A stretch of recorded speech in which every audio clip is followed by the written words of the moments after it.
생각처럼 그렇게 점잖은 시간이 아니거든요. 많은 사람이 죽었어요. 그리고 많은 사람들이 지금 생각하면 이거는 좀 어이없어 보인다라는 생각을 하실지도 모르겠지만, 그러나 그것이 얼마나 그 사람들에게는 중요한 문제였는지를 저희가 함께 좀 보려고 합니다. 특히 저희가 마틴 루터라는 당시에 그 역사의 소용돌이 속에서 살 수밖에 없었던 그 한 분을 지금 중심으로 해서 쭉 보고 있는데, 저 초성화는 아주 유명한 초성화고요. 그리고 아마 실제 인물하고 꽤 가깝게 그린 것 같아요. 어떠세요, 보기에? 독일 사람들로서는 뭐 그냥 보통 얼굴인 것 같아요, 그죠? 본인은 자부심이 대단하셨습니다. 루터는 독일 사람답게 이 중에 어떤 분들은 좋아하실 줄도 모르겠지만 독일 사람답게 맥주 애호가였습니다. 나중에 결혼을 하죠. 수녀하고 결혼을 하는데 참 지혜로운 여인이었는데 동시에 집안을 이끌던 여인이기도 합니다. 그래서 원래 귀족 출신이었거든요, 카탈리나가. 그래가지고 양조업을 합니다.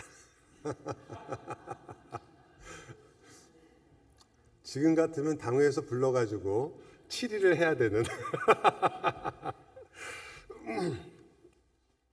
자, 기도하고 시작하겠습니다.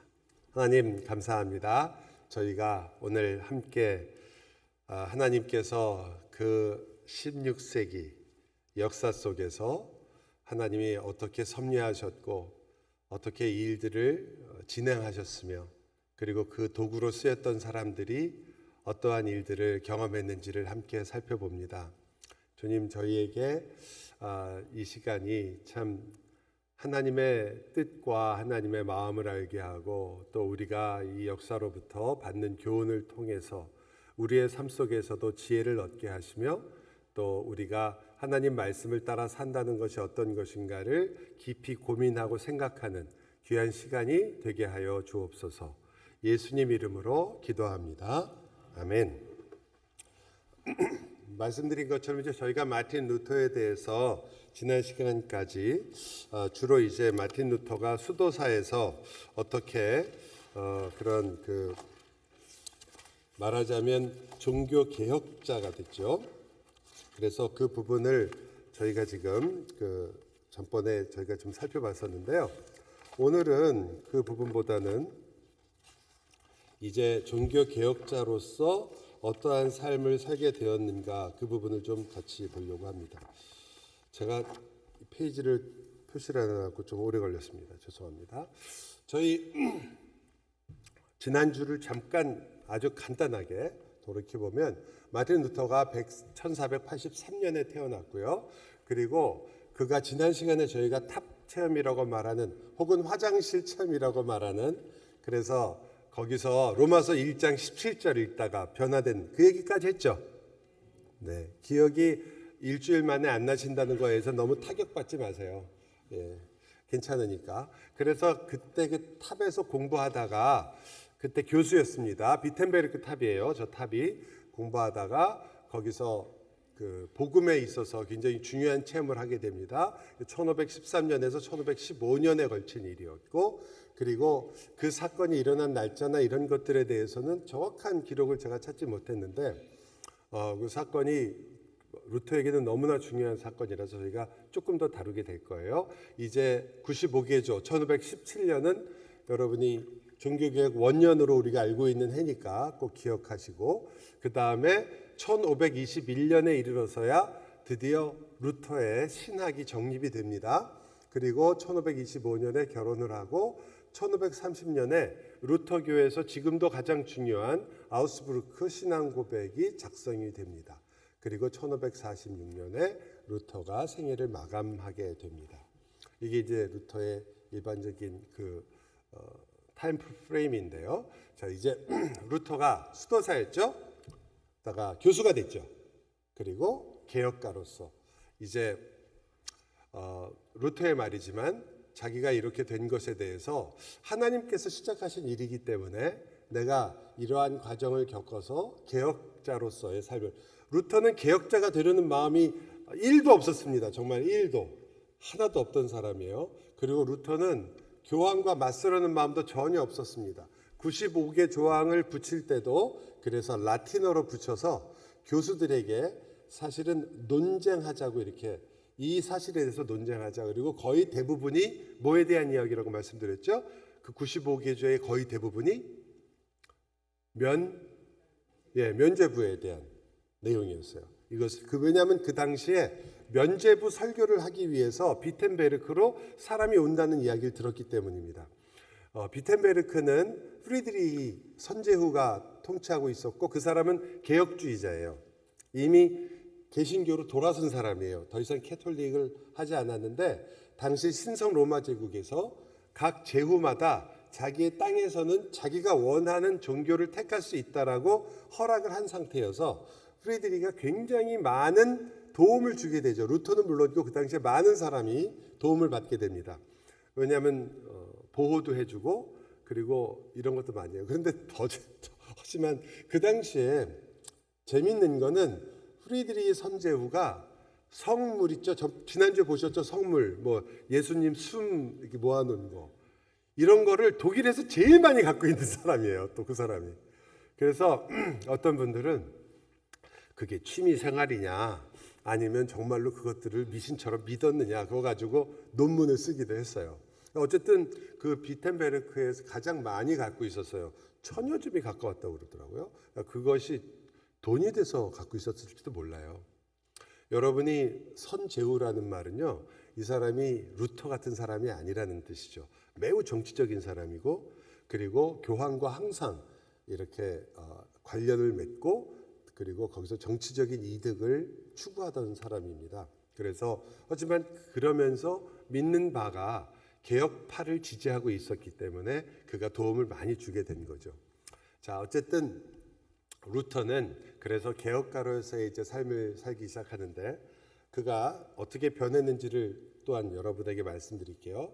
루터의 내면적 갈등을 지난주에 저희가 말씀드렸지만, 탑의 체험, 즉 로마서 1장 17절을 이해하기 전까지 그가 정말 많은 공부를 하게 되죠.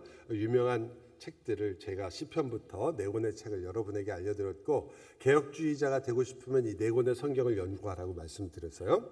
근데 루터가 그것을 강의를 하면서, 자기가 공부를 하면서 강의를 하면서 점점 깨닫게 된 거예요. 나중에 루터가 굉장히 여러 논쟁을 하게 되는데, 그 논쟁을 할 때 보면 대부분 다 논쟁에서 불리해요, 루터가. 왜냐하면 루터는 교회사에 강하지가 않아요. 성경에 굉장히 강한 사람이었어요. 그래서 논쟁을 하게 되면 다른 사람들이 뭐라고 말하냐면, 너만 옳으냐? 우리 선조들을 봐라. 아퀴나스를 봐라. 어거스틴을 봐라. 그러면서 그 교부들의 이름을 자유자재로 이렇게 이야기하고 그들의 글을 갖다가 자유자재로 인용했던 사람들하고 논쟁을 했거든요. 루터가 주로 깨졌어요. 주로.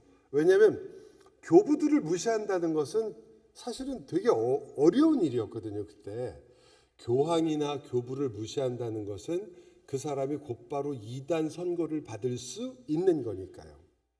지금은 여러분이 칼빈이 아무리 훌륭해도 칼빈도 틀릴 수 있다, 그렇다고 저를 뭐라고 하지 않잖아요. 그죠? 왜 그러죠?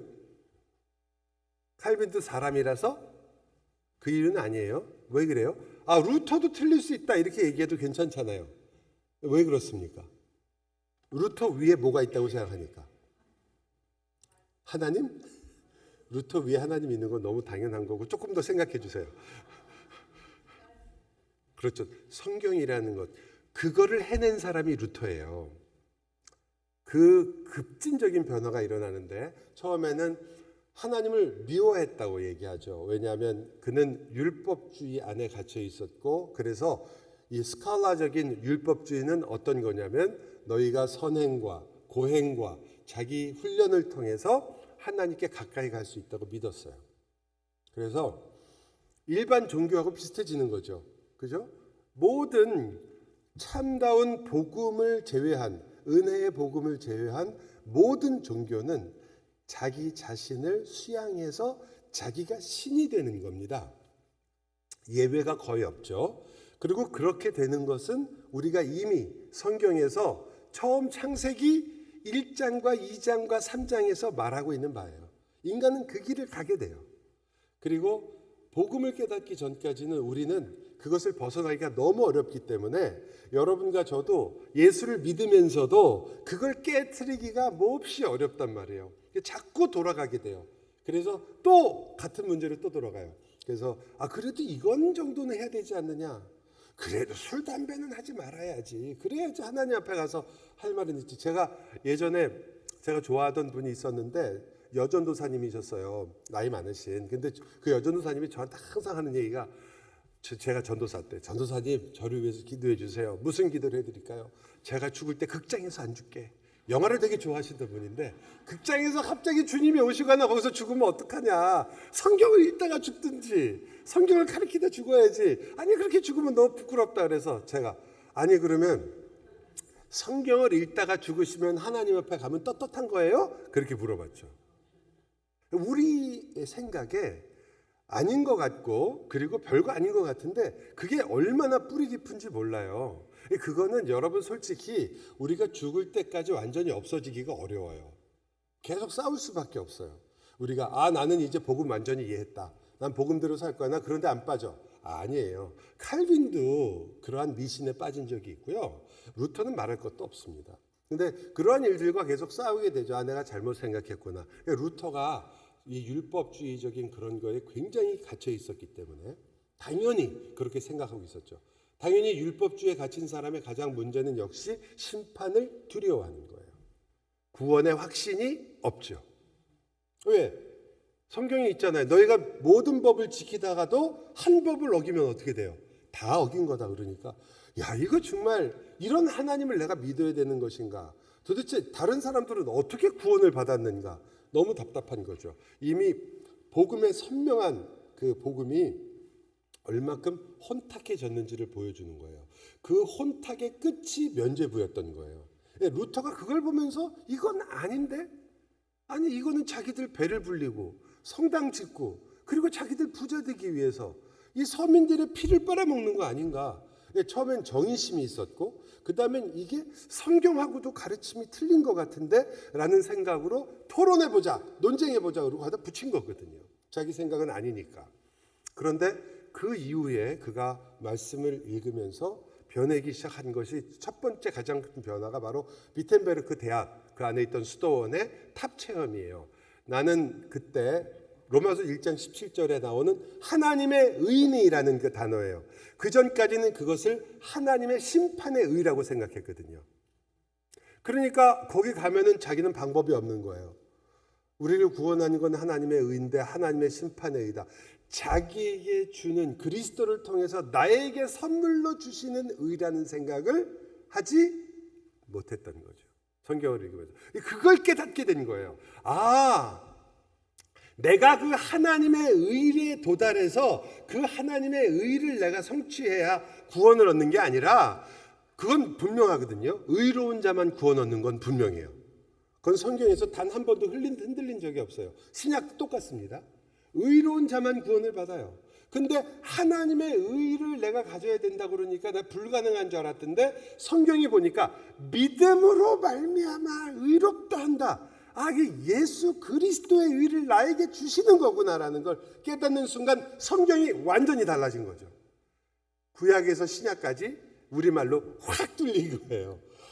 이래서 이렇게 얘기한 거구나.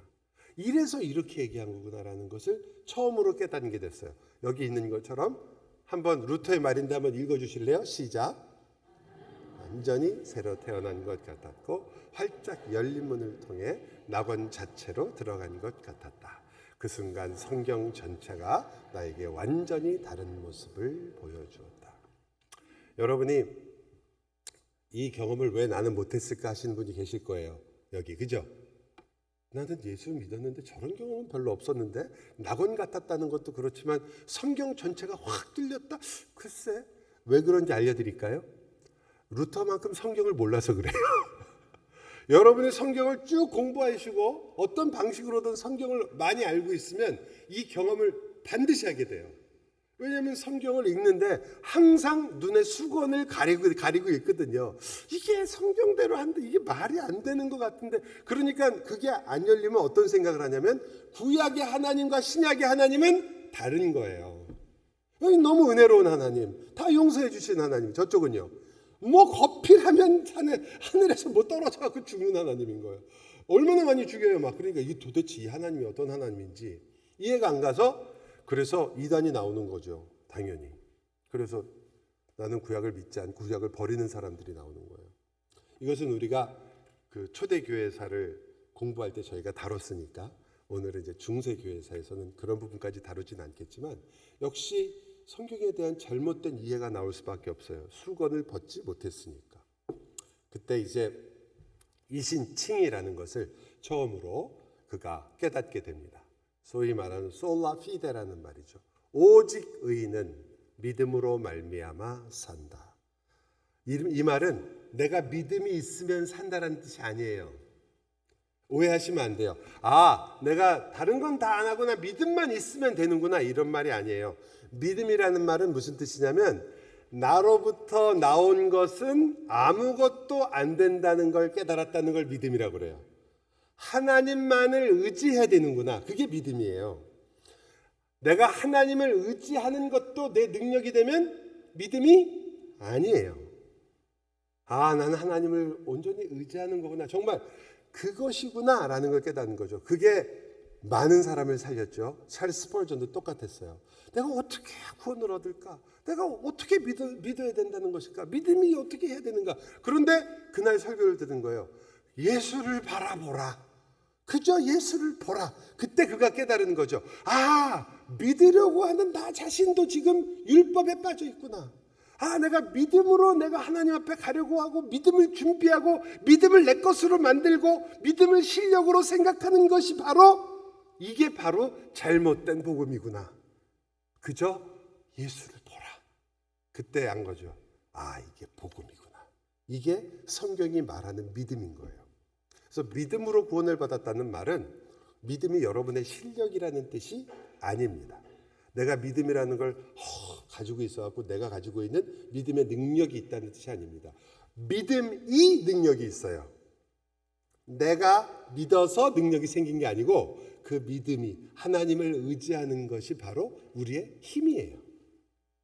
그래서 이것과 드디어 반대됐던 것, 오페라라는 말은 행하다라는 뜻이에요. 오퍼레이션, 여기서 나온 거죠, 라틴어.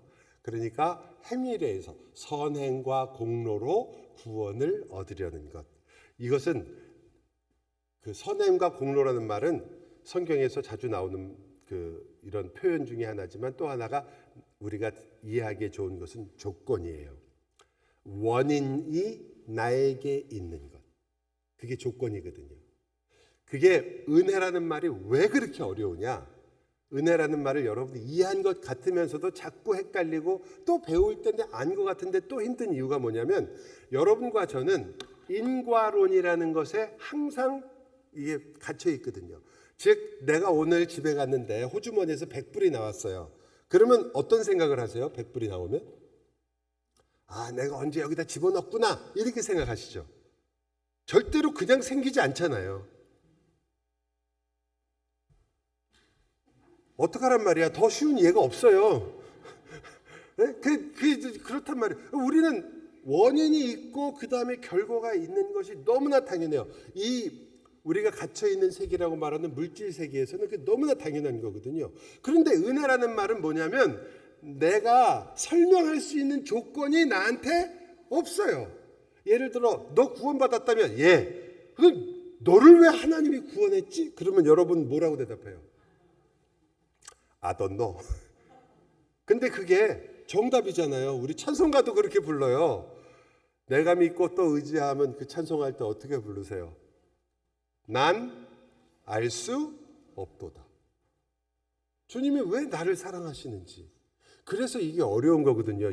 우리가 예정을 시간적으로 생각해서 하나님이 다 하시고 이렇게 하고 저렇게 하고 이렇게 하고 저렇게 하고 이렇게 생각하기 시작하면 여러분은 그저 그 쳇바퀴에 들어가셔가지고 절대로 벗어날 수도 없거니와 답도 절대로 안 나와요. 왜냐하면 우리는 시간 속에 갇혀 있는 사람인데 선후를 우리 마음대로 다 결정할 수도 없고, 그리고 하나님이 선후가 없으신 분인데 처음이자 마지막이시고 처음과 나중에 동시에 그런 분을 우리처럼 과거, 현재, 미래로 나눠서 설명할 수가 없기 때문에 그분이 예정했다는 말은 예정이라고 쓰고 뭐라고 읽는다고요? 은혜라고 읽는 거예요. 예정했다는 말은 우리로 하여금 살려주겠다는 뜻이에요. 왜냐하면 내가 조건이 있다 그러면 예정이란 말은 통하지 않거든요. 나한테 조건이 있는데 왜 예정이 필요해요? 하나님이 왜 정해야 돼? 그걸 내 조건에 따라서 너 착한 일 많이 했으면 천국 가고 나쁜 일 많이 했으면 지옥 가라요. 그렇게 하자는 거죠. 하나님이 하자. 그럼 답이 뭐예요? 그러면 의인은 없나니 하나는 없어요. 몽땅 다 어디로 가는 거예요? 지옥 가는 거예요. 근데 어느 날 보니까 천국 가는 사람이 나왔어. 여러분이 다 온 인류가 다 뒤집어지는 거야. 화가 나가지고 하나님 왜 천국에 사람을 보내십니까? 이러고 있는 거예요. 우리가요. 그 중에서도 하나님께서 누군가를 보내신 것에 감사하고 그 중에 내가 있다는 건 기적이고 이게 도대체 무슨 하나님의 섭리이며 사랑인가 놀랄 수밖에 없는 일을 우리는 다 손들고 아니 하나님 어떻게 우리를 다 지옥으로 안 보내고 왜 여기도 보냈어요? 이러는 거죠. 그래서 말이 안 되는 거예요. 그래서 예정이라는 것은 절대로 우리가 지금 믿지 않는 분한테 이걸 설명하시려고 할 필요가 별로 없어요. 예정은 믿지 않고는 일단 설명하기가 몹시도 어려운 개념이에요. 어쩌다가 뭐 통하는 사람이 있을 수는 있겠지만 이 예정이라는 건 여기서 이렇게 앞을 보면서 얘기하는 게 아니고요. 사실은 뒤에서 구원받은 사람이 뒤돌아보면서 하는 얘기예요. 내가 아무리 봐도 하나님한테 예쁘게 보일 게 없는데 여기까지 온 걸 보니까 이건 나로부터 나온 건 아니다. 그죠? 이걸 인정 안 하는 왼수들이 있어요. 이게 나로부터 나온 건 아니다. 여러분 지금 여러분을 돌아보시고 여러분이 예수를 믿으셨으면 하나님 나라로 가잖아요. 확신하십니까? 아멘? 여기서부터 해야 되나? 아멘이죠. 그럼 아멘이면 그럼 어떻게 되는 거예요? 그러면 여러분이 그것을 확신하고 있다는 말은 나한테는 아무 조건이 없고 내가 나를 아무리 뒤져봐도 그냥 겨우 생각나는 게 우리 어머님이 나를 위해 기도해 주셨지 이런 얘기하고 있잖아요. 우리가 그걸로 누가 구원을 받아요? 내 힘으로도 안 되는데 어머니 기도로 말도 안 되는 얘기지. 근데 우리가 그냥 어머님의 사랑을 얘기할 때 얘기하는 거예요. 나한테 조건이 전혀 없거든요. 근데 내가 여기에 오게 되었을 때 그걸 표현하는 게 예정이라는 단어예요. 내가 아니니까 누구예요 그럼? 방법이 없는 거예요. 하나님이라고 표현할 수밖에. 물론 그게 마음에 잘 안 들죠. 왜냐하면 우리가 알고 있는 이성은 계속 우리에게 질문하는 거지. 야, 왜 너만이냐? 야, 어차피 그렇게 다 정해져 있으면 뭐 너 예수 믿으라고 애쓸 필요도 없지. 네 맘대로 살아. 어차피 갈 거야. 이런 이 사악한 유혹을 받거든요. 왜? 우리의 이성이 뒤틀려져 있기 때문에. 거기서 나와야 되는 건 사실은 어떻게 나는 아무것도 없는데 야, 정말 하나님한테밖에 매달릴 수가 없구나. 하나님 감사합니다. 라고 안 가거든요. 우리가. 안 가려고 그래요. 그래서 성경에서 계속 은혜를 설명하려고 하는 거예요. 이것이 너희로부터 온 것이 아니기 때문에 자랑할 수 없다는 것뿐만 아니라 이거는 참으로 설명할 수 없는 신비가 되는 것이고 왜? 나한테는 아무 조건이 없는데. 그래서 이것을 깨달은 분들이 자주 모두는 아니지만 많이 우는 거예요. 아무리 생각해 봐도 내가 한 짓을 생각하고 내 인격을 생각하면 그래서 죄가 깊은 곳에 은혜가 깊다고 그러잖아요. 그 죄를 깨달을수록 이건 정말 도저히 죽었다 깨도 일어날 수 없는 일이 나에게 일어났다. 그걸 루터가 깨달은 겁니다. 근데 그 당시에 은혜를 전혀 모르는 게 아니에요. 캐톨릭이. 신부들이 나는 그럼 내 힘으로는 천국 간다 이렇게 생각한 건 물론 아니에요. 하지만 그 하나님의 은혜가 이렇게 나에게 베풀어지고 어떻게 내가 아무것도 하지 않고 하나님 앞에 그렇게 갈 수 있느냐라고 생각한 거예요. 왜? 그들에게는 교회의 역사가 있었거든요. 그 교회 역사에는 누가 있어요? 성인들이 있단 말이에요. 자기들이 물론 만들었지만 실제로도 자기의 목숨을 사자밥이 되도록 내던졌던, 그들이 시대에도 벌써 편안한 시대잖아요. 1500년이면 이미 기독교가 세계를 지배하고 있는 것처럼 보일 때예요. 그러니까 그 앞에 예수를 위해서 목숨을 던지는 사람들이 있었거든. 그 사람들 사는 것이 나에게 너무나 가고 싶은 것이고 본이 되고, 나는 왜 저렇게 못 사는가라는 생각을 할 거 아니에요. 여러분과 저도 손양원 목사님 얘기나 주기철 목사님 얘기 들으면 항상 아유, 나는 예수 믿는다고 간판도 못 걸어, 어떻게 차 뒤에다가 I am Christian 이런 거 절대 못 써, 무슨 뭐 물고기 모양, 나는 하나님의 영광을 가릴까 봐 안 해, 이렇게 되는 게 이게 우리가 아닌가요? 못 하잖아요. 당당하게 못 해요. 왜? 우리 부끄러우니까. 똑같아요.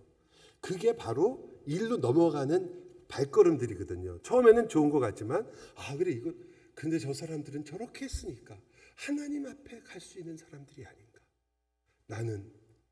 나도 저분들을 본받아 나도 순교하는 마음을 가지고 그 신앙을 어떻게 하든지 닮아서 그래서 하나님 앞으로 가겠다. 이런 마음이 처음에는 그렇게 나쁘지 않은 약간은 순수한 마음들이 있었겠죠. 그러나 그것이 점점 신학적으로 교리적으로 세워지기 시작하니까 점점 뭐가 돼요?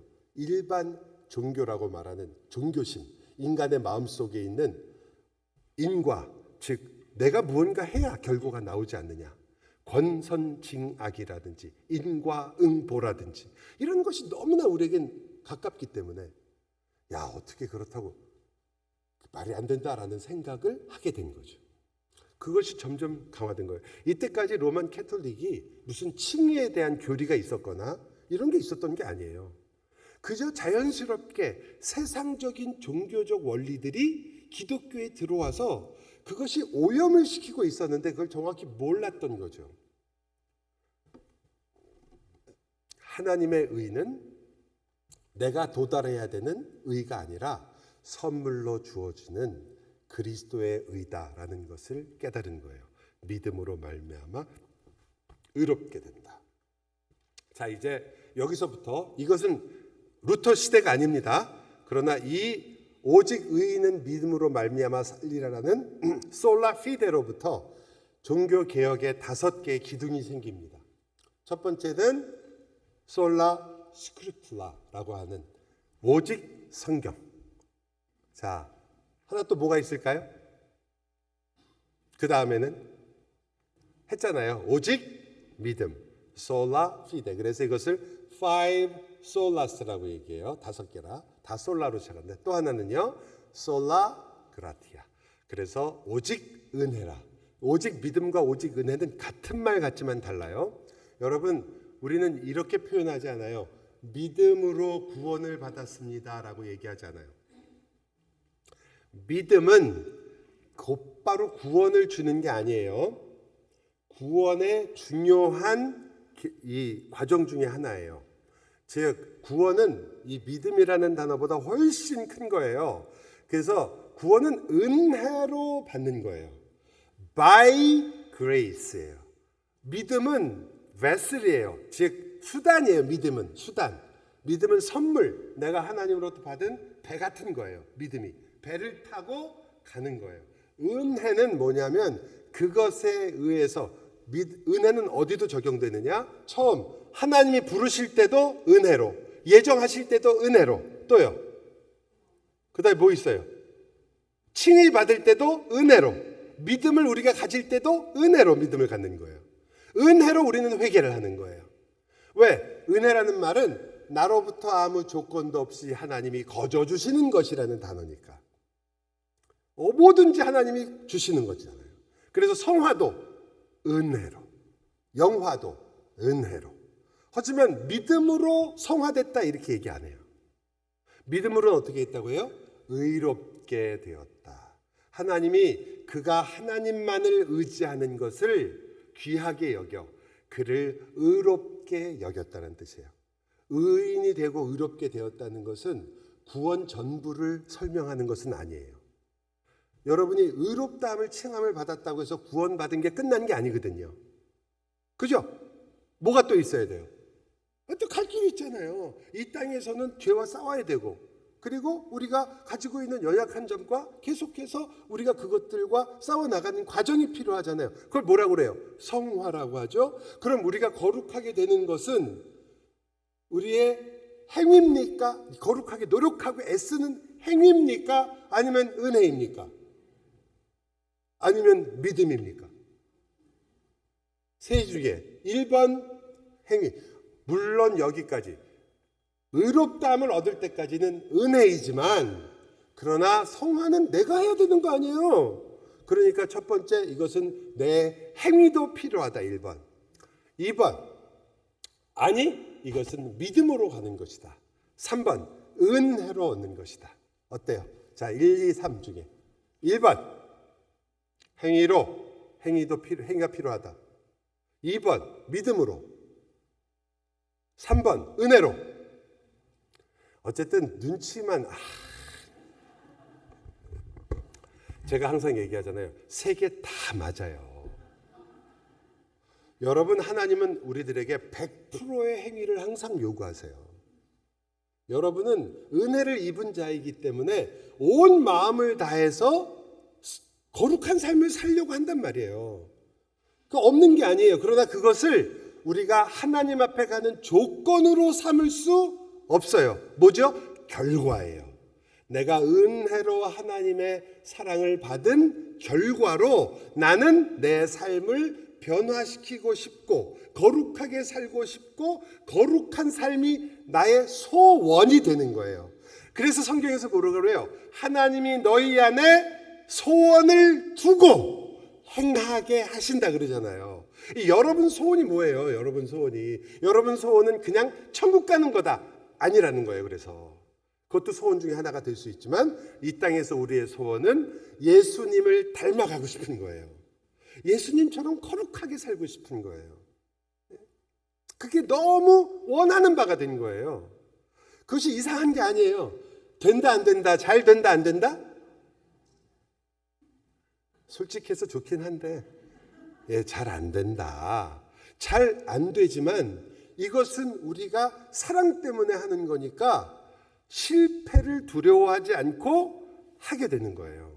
여러분 연애할 때 제가 어릴 때부터 들었던 역사를 초월하는 가장 유명한 말이 있어요. 10번 찍어 안 넘어가는 나무가 없다. 그래서 수많은 남자들이 그 멸시를 받아가면서 꽃송이를 들고 기숙사 앞에 서 있었던 것 아니겠어요? 제 얘기는 아니에요. 저는 비록 저희 옛날에 신세계백화점 3층에 있는 여성 화장실 앞에서 핸드백 들고 한 15분 동안 서 있었던 적은 있지만, 그러나 절대로 꽃 들고 서서 이렇게 10번 찍거나 그러지 않았어요. 저희 집사람은 10번 찍어서 넘어오지 않았어요. 그런 건 비밀이에요. 왜 알고 싶어 하세요? 자존심이 걸릴 문제인데. 여러분, 그 10번 찍어서 넘어가지 않는다, 10번 찍어 안 넘어가는 나무가 없다. 왜? 그것은 끊임없이 사랑으로 나가고, 사랑으로 나가면 상대방도, 저 사람은 못났고 내 마음에 들지 않지만 저 신실함 때문에 내가 평생 맡겨도 되겠다. 이래서 넘어온 사람 많아요. 여긴 없구나. 많아요. 왜? 그 사람의 그 장점이 보이기 시작한 거죠. 그리고 또 기술을 쓰잖아요. 한 10번, 15번 간 다음에 한 번 안 가잖아요. 그래갖고 오늘은 왜 안 왔지? 이런 생각을 꼭 하게 만들잖아요. 어쨌든 여러분이 이 말처럼 이제 여러분은 100번이고 1000번이고 찍을 수가 있는 거예요. 내가 거룩하지 않은 모습이 있어요. 난 인내라면 나는 신물이다. 난 그거 하기도 싫고 도저히 못해. 그런데 하나님이 인내의 열매를 맺으래요. 그러면 어떻게 하는 거예요? 도끼 드시는 거예요. 언제까지 찍어요? 인내가 나올 때까지 찍을 수 있어요. 걱정도 없어. 못 찍는다고 아무도 뭐라고 안 그래요. 하나님이 야, 넌 어떻게 찍는 게 그 모양이냐? 안 그래요. 오셔서 가르쳐 주세요. 자, 내가 말씀을 통해서 가르쳐 줄게. 그렇게 찍는 게 아니라 위에서부터 45도 각도로 찍는 거야. 가르쳐 주신단 말이에요. 그게 성경이에요. 그럼 하나님이 찍다가 잘못해서 도끼가 빠졌어요. 야, 도끼 잊어버렸어. 그리고 버리지 않는단 말이에요. 내가 새 도끼를 만들어 줄게. 다시 찍자. 이렇게 하신다고요. 그래서 우리는 성화의 삶은 어떻게 보면 손짚고 헤엄치기처럼 여러분은 절대로 거기서 물에 빠져 죽을 염려가 없이 끝까지 가기만 하면 돼요. 한 손이라도 자꾸 앞으로 내밀면 된단 말이에요. 여러분이 포기하고 안 가려고 하니까 하나님이 뒤에서 어떻게 돼요? 그때는 여러분이 야, 이거는 반드시 해야 되는 일인데, 이거 집을 짓기 위해서 반드시 도끼로 나무를 찍어야 되는데, 아, 나 힘들어, 안 할래. 이만큼 했으면 됐지, 나보고 계속 하라는 거야. 그러면 어떻게 한다고요? 도끼를 하나님이 드신다고요. 그리고 대신 짜게 준다고요? 노! 일단 쇠는 빼고 그 다음에 나무로 패기 시작하는 거죠. 이제 항복할 때까지. 너 정신이 없냐? 내가 뭐라 그랬어? 아유, 제가 안 하겠다는 게 아니라 잠시 한 3분만 쉬었다가 하려고 그랬습니다. 그래서 돌아온 거예요. 여러분 다 여기서. 거의 대부분 그렇잖아요. 얻어 터지고 그때 오신 분이 얼마나 많아요.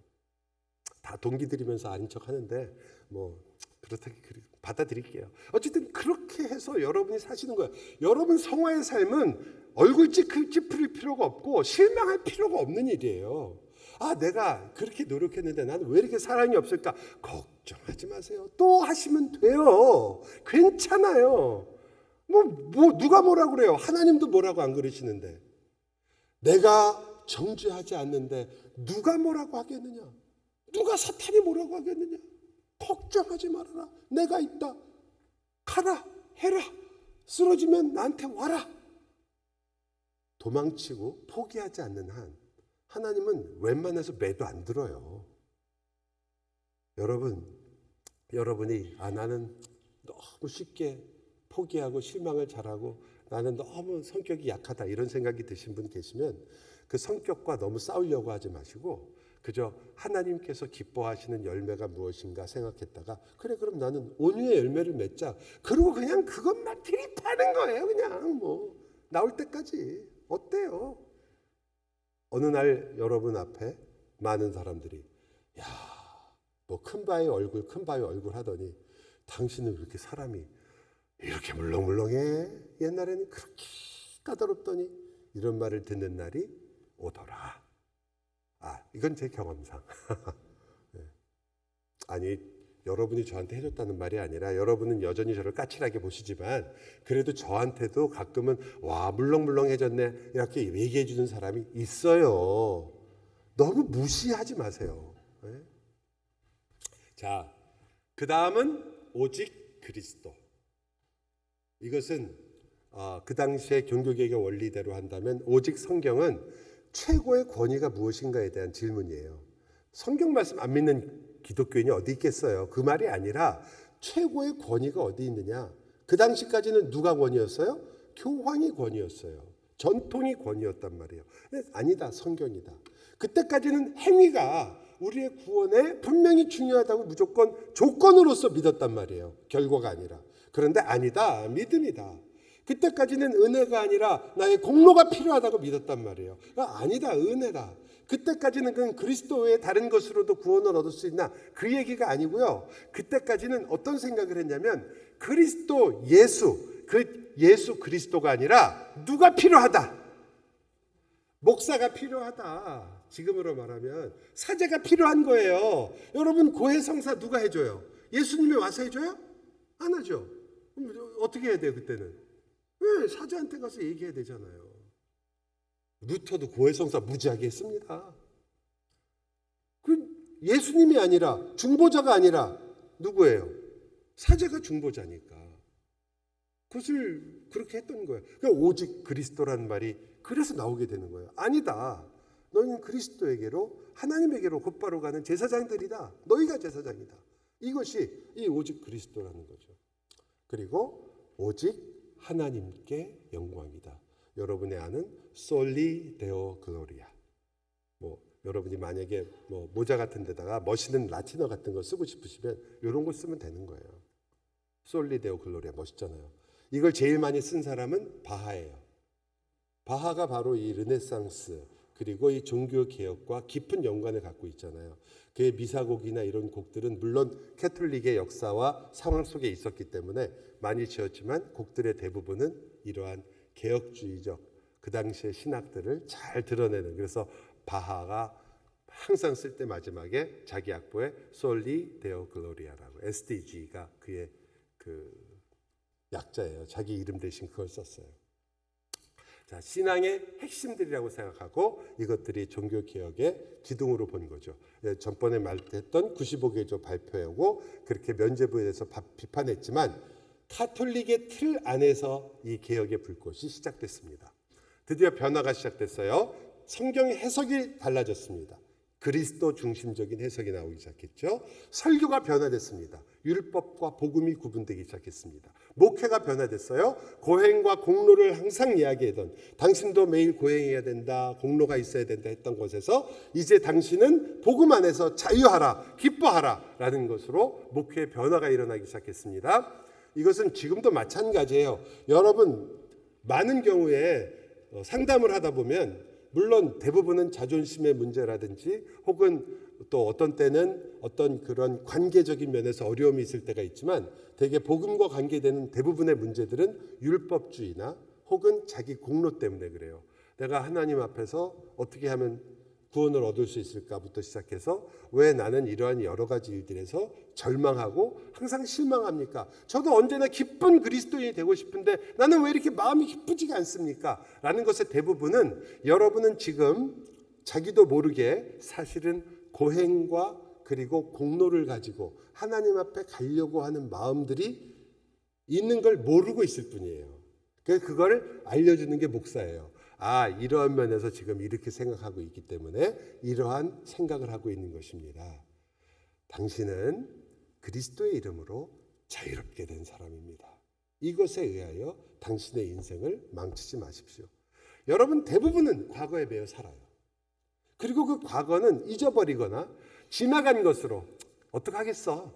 그리고 포기한다. 내가 바꿀 수도 없는데. 바꿀 수 없는 것에 시간 보내지 말자. 변화할 수 없는 미래에 시간 보내지 말자. 현재에 충실하자. 그렇게밖에 할 수 없는 거예요. 그런데 그것 때문에 그러고 싶은데 마음이 안 되거든요. 해결이 안 되니까 계속 그것이 나를 붙잡고 다른 사람의 평가가 자기를 붙잡고 누가 나한테 말 한마디 한 게 그냥 가슴에 꽂혀가지고 계속 누가 나 밉다.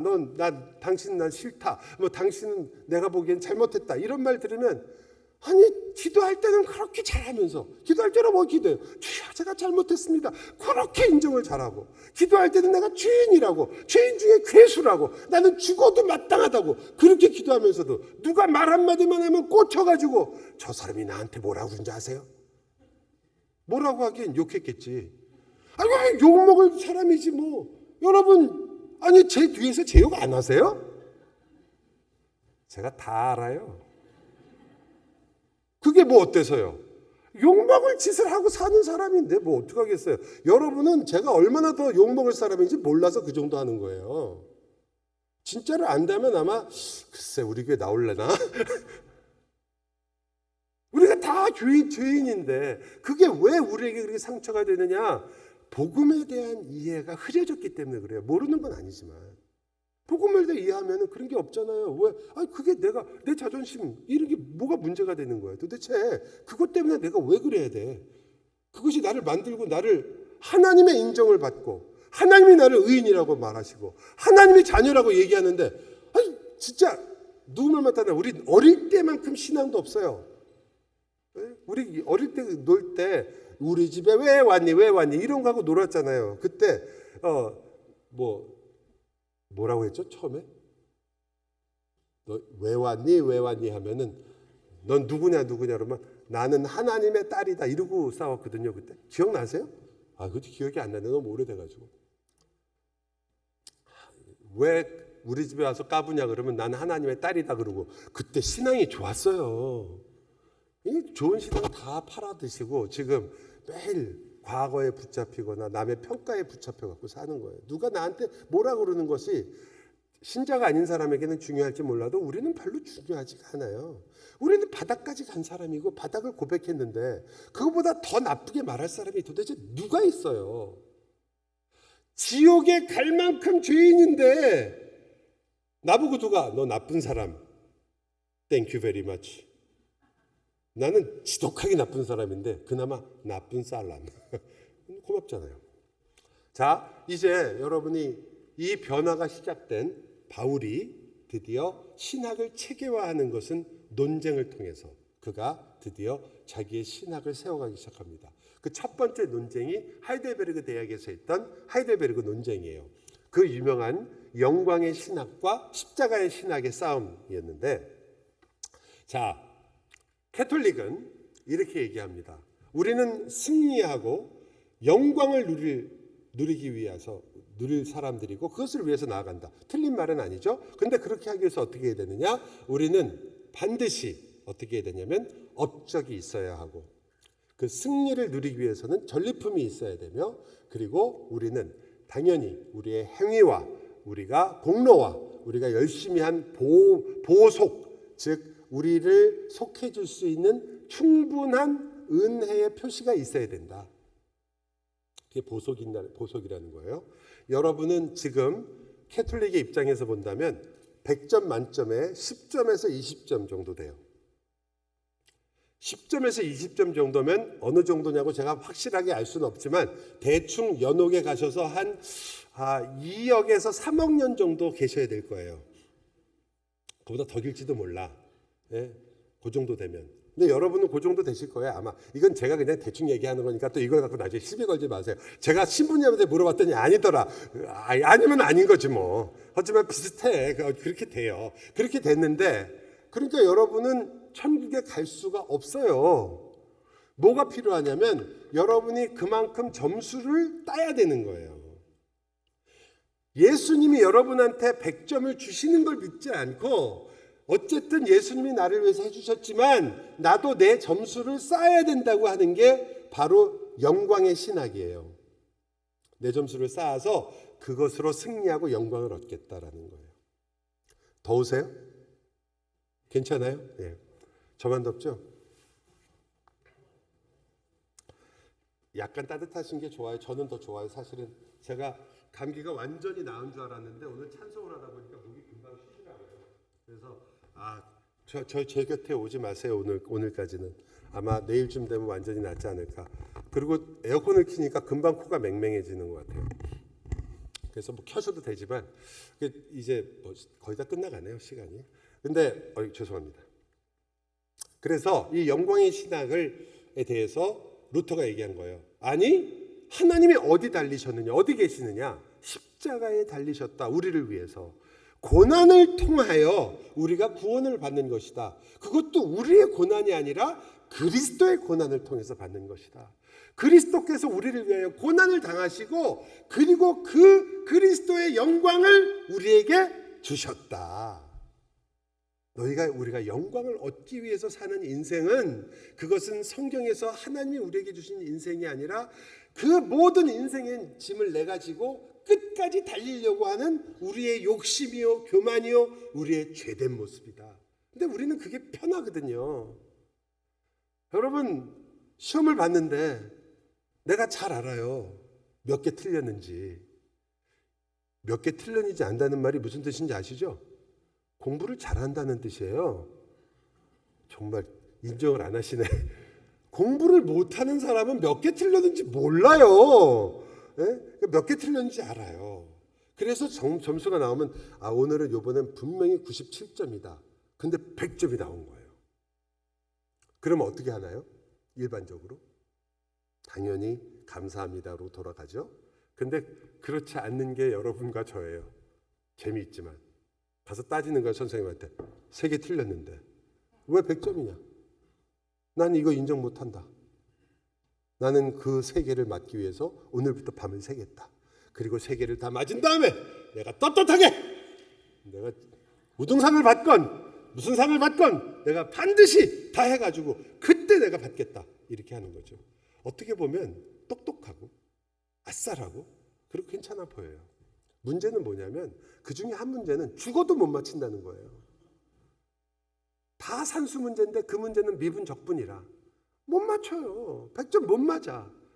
어떻게 해요? 졸업 못하는 거죠. 졸업 못하는 거예요.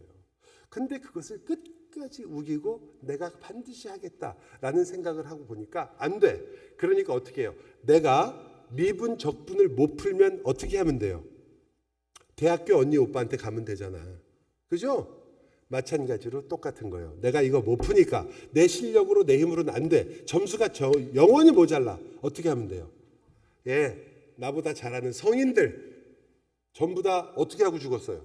우리 자기들이 신앙을 위해서 다 순교하고 이런 분들이에요. 김대건 신부님 이런 분들.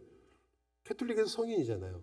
그분들이 왜 중요하냐면 여러분이 나중에 천주교를 가보신 분은 아실 거예요. 연도를 해요. 돌아가신 다음에 연도를 하면 그 연도를 몇 시간씩 해주는 경우가 있어요. 그건 아마 점점 이 불교식으로 바뀌어서 그럴 거예요. 천주교에서는 지금 49제도 하니까. 어쨌든 이 불교식으로 바뀌어가지고 연도도 점점 길어지는 거예요. 그래서 처음부터 시작해서 성모 마리아부터 시작해가지고 그다음부터 쭉 우리는 듣도 보도 못한 사람들 가끔 나와요. 성 패드릭. 이건 안다. 그런 거 좀 나와요. 몇 명 나오면 계속 나와요. 근데 거기 김대건 신부도 있어요. 김대건이라는 이름도 나와요. 노래도 있어요. 그래갖고 연도하는 노래가 있어요. 그 연도를 얼마나 잘하느냐가 굉장히 중요해요. 마치 불경을 잘 읽는 게서 그 얼만큼 그 불경을 멋있게 목탁을 잘 두드리냐가 중요하잖아요. 비슷해졌어요. 그래서 연도를 얼마나 구성지게 힘 빠지지 않고 계속 하느냐. 제가 본 거로는 거의 9시간을 해주시는 분들도 있었어요. 9시간을 와서. 그러면 여러분 솔직히 인간으로서는 그죠?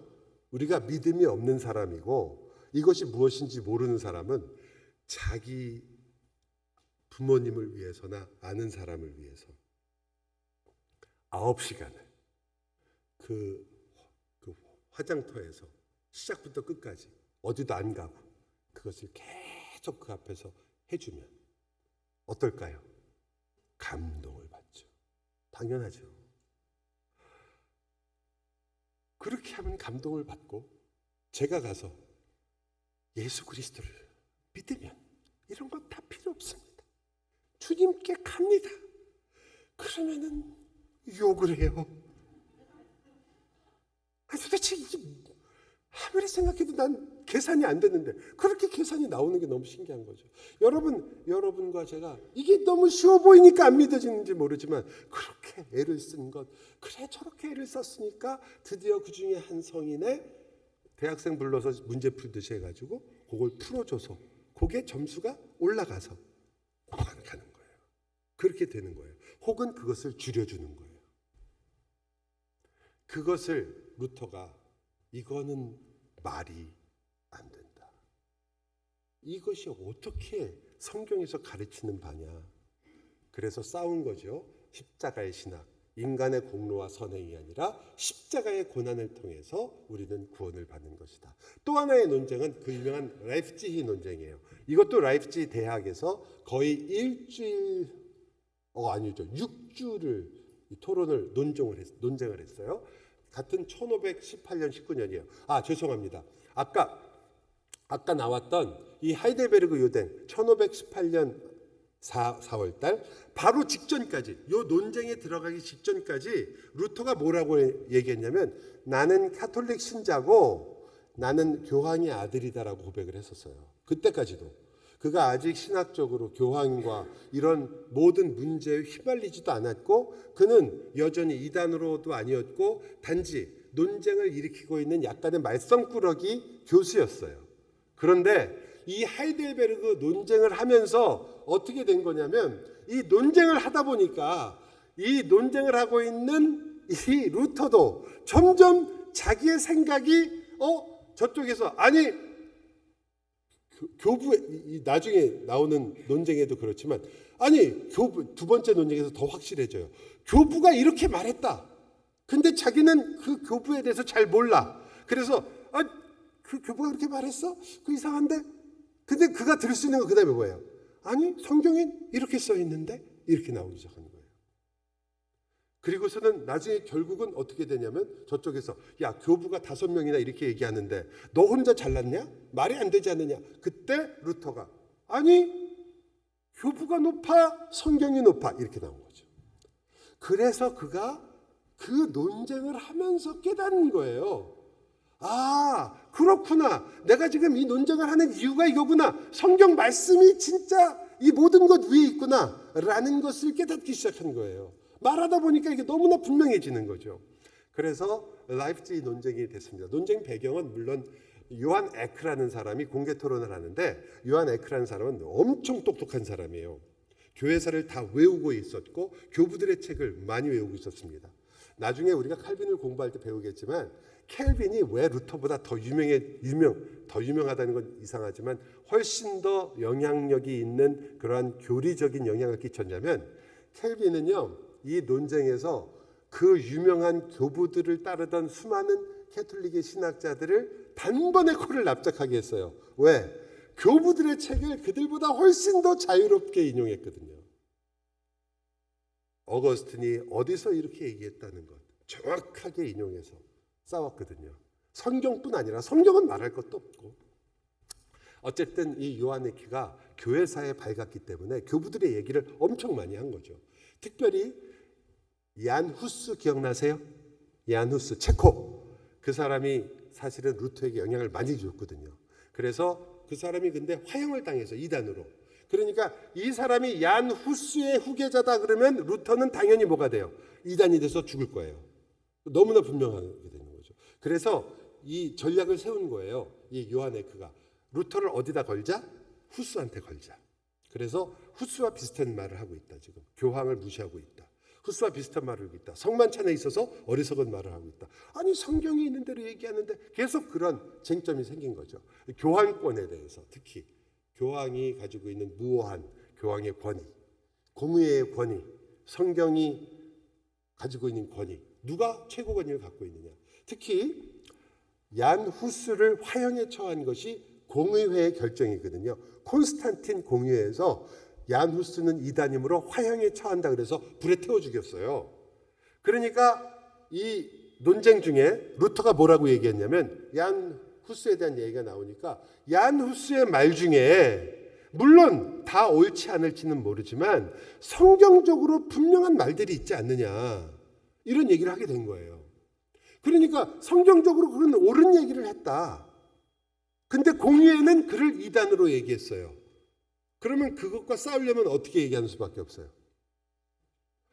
공의회의 권위가 높으냐? 성경이 그 위에 있느냐? 이 문제가 된 거죠. 논쟁 결과는 루터가 드디어 카톨릭과 완전히 결별하게 됩니다. 이 1519년이 이 종교개혁사에서는 사실은 1517년보다 더 중요한 해예요. 그가 드디어 교황을, 그전까지는 뭐라고 얘기했냐면요, 교황에 대해서 교황이 잘하고 있는데 이런 면에서 지금 실수하고 있거나 그리고 고쳐야 된다, 이렇게 얘기했어요. 근데 이날 뭐라고 얘기하냐면, 교황은 적 그리스도적인 것을 가르치고 있다, 이렇게 얘기했어요. 위험 수위가 아주 높은 말이에요. 교황을. 그리고 공의회가 결정한 것에 대해서 그것은 성경의 권위 아래 있다. 그러므로 나는 여기서 뭘 하냐면 상소한다. 다른 공의회를 열어라. 거기서 결정해달라. 이렇게 얘기한 거예요. 여러분, 그 당시에는 공의회의 결정에 거부해서 다른 공의회를 열어주는 것, 그걸로 저주를 받습니다. 그걸로 그냥 이단이에요. 근데 루터가 그렇게 얘기를 한 거예요. 그의 인생이 어떻게 될지는 이때부터 결정된 거죠. 그래서 공의회가 후스를 정죄했지만 후스의 많은 주장은 성경적으로 옳았다. 공의회도 틀릴 수 있으며, 끝장난 거예요. 여기서 오직 성경만이 확실한 권위다. 이것이 루터가 드디어 캐톨릭과 완전히 결별하게 된 중요한 문장입니다. 그리고 1520년에 세 권의 책을 쓰는데, 이것으로 루터는 진짜 완전히 교황하고는 끝나는 거죠. 첫 번째는 독일 국민의 기독교 귀족에게 고함이라는 책이에요. 교황의 권위를 비판했고요. 교회 개혁을 이 귀족들에게 촉구했고, 드디어 만인 제사장직이라고 우리가 알고 있는, 실제는 만인 제사장직 아닙니다. 신자 제사장직이에요. 모든 신자, 전 신자 제사장이에요. 모든 믿는 자들은 제사장이다. 만인은 뭐예요? 믿지 않는 사람도 제사장 아니에요. 오해하시면 안 돼요. 하지만 그 당시는 다 믿는 사람이죠. 다 태어나면 다 세례받아야 되니까. 그래서 그런 말이 가능했던 거예요. 만인 제사장직이 처음으로 주장되고 독일 귀족들에게 호소하기 시작했습니다. 두 번째 책은 교회의 바벨론 포로라는 유명한 책입니다. 여기서 드디어 7 성사를 비판하기 시작합니다. 성경적이 아니다. 근데 루터가 신학자로서는 사실은 칼빈만큼 엄밀하지 않은 사람이에요. 루터가 처음에 이 책을 쓸 때는요, 성사 7가지 성사가 있거든요. 뭐 종부 성사, 혼배 성사, 결혼도 미사예요. 캐톨릭은. 여러분 진짜 정통 캐톨릭 신자들이 결혼하면 다 모두 다 아시죠? 미사를 드리기 때문에 모두 해요. 성찬도 다 해요. 미사처럼 똑같이 해요. 혼배 성사라고 하거든요. 요즘은 막 줄여가지고, 왜냐하면 믿는 사람끼리 하더라도 좀 대충 하는 경우가 많아서 저도 가서 봤더니 또 그 캐톨릭에서는 그 신부님만 그런지는 모르겠는데, 제가 이제 신부님이 그것을 하시는데 저한테 그곳에 와서 기도를 좀 해달라고. 그게 저도 정확하게 몰랐기 때문에 그렇게 미사를 하는 줄 알았으면은 안 가려고 했는데, 갔더니 미사는 안 한다고 그러더라고요.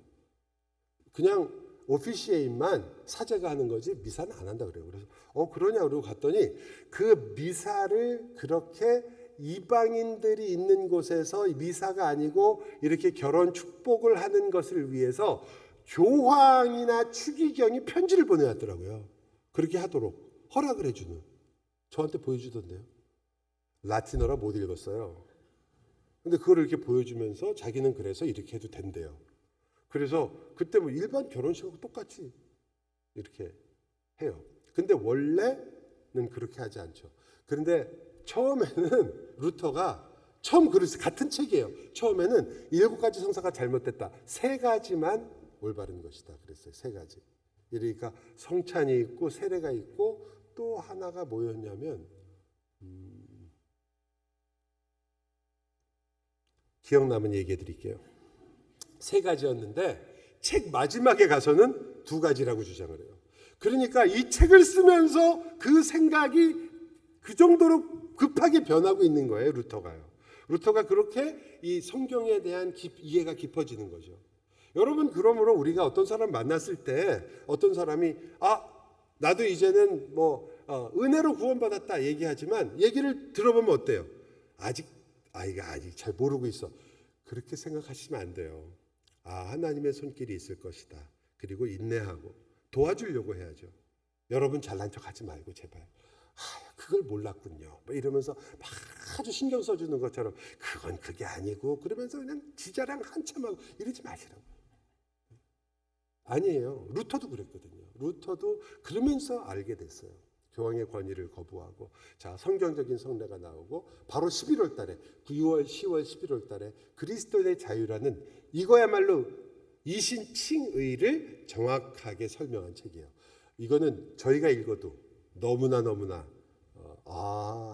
이게 바로 이신칭이구나라는 걸 알 수 있는 루터의 책 중에 2권은 칼빈이 쓴 거랑 똑같은 책이 있어요. 이 책하고요. 그리스도의 자유. 또 하나는 Bondage of the Will이라는 게 있어요. 노예 의지. 이거는 에라스무스랑 논쟁하면서 나온 책. 그러니까 루터의 신학이라는 게 그렇게 드디어 바로잡아지기 시작했습니다. 교황청이 반격을 해서 그를 공식적으로 파문하고 그를 이단으로 얘기하고 교황청이 반격을 했어요. 이 말은 신성 로마 제국에서 교황청이 그를 이단으로 파문했기 때문에 이 세상의 지배자인 신성 로마 제국의 황제가 이것을 다시 확인해야 된다는 뜻입니다. 그러니까 여러분이 교황청에서 파문하면 끝나는 게 아니에요. 중세에는 교황청과 이 신성 로마 제국의 황제가 같이 있기 때문에, 그래서 어떤 때는 둘을 같이 했잖아요. 근데 지금은 나눠졌어요. 카를 5세였고 레오 10세니까 둘이 있었는데, 이 교황청에서 파문하면 이쪽에서 그것을 인정하거나 인가하거나 같이 발표해 주게 돼 있어요. 그래서 카를 5세가 루터를 부른 거고, 그 루터를 부르는 그 자리에 프리드리 선제후나 이런 좋은 기독교 선제후들도 있었기 때문에 목숨을 건지게 된 거예요. 루터가. 아니면 예전에 화형당해 죽었어요. 여기까지. 다음 주에 여기서부터 루터는 그럼 이 다음에 드디어 신학적인 어느 정도의 기초가 잡힌 다음에는 어떻게 이 길을 걷게 되었나, 우리 함께 살펴보겠습니다. 과연 루터는 어디까지 갈 것인가? 여러분, 루터가 2차 세계대전 중에 엄청나게 욕을 먹었다는 거 아세요? 히틀러의 조상이라고. 육적인 조상이 아니라 히틀러의 반유태인 생각의 첫 시작이라고 루터를 그렇게 욕했던 적이 있어요. 루터는 그것뿐만이 아니에요.